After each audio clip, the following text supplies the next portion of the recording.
Welcome to this 8th video presentation on lambda and chemistry. In this video, we continue with the representation of electronic configurations in linear format. We continue with the third degree of complexity and the representation of electrons with spin using arrows. They are of the following types. The first is an orbital with a positive spin electron, and in this case an up arrow is inserted, plus space. The second is an orbital with a negative spin electron, and you insert space, plus down arrow. The third is an orbital with two electrons. In this case, two consecutive vertical arrows are inserted, in both directions. The empty orbital is represented with two spaces. We present an example.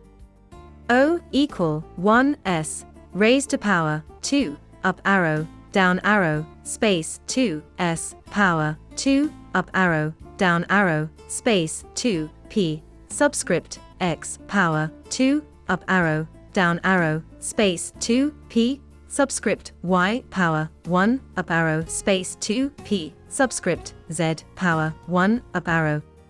In linear form, separating graphic elements, such as dashes or dots, must be used, and then blank spaces can be eliminated. O equal 1s power 2, up arrow, down arrow, dash 2s power 2, up arrow, down arrow, dash 2 p, subscript x power 2, up arrow, down arrow, dash 2 p, subscript y power 1, up arrow, dash 2 p, subscript z, up arrow. Below is an example in linear format.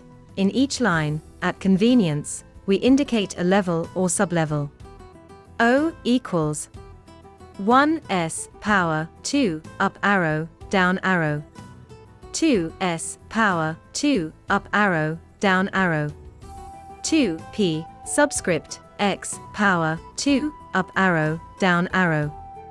2p, subscript y power 1, up arrow. 2p, subscript z power 1, up arrow.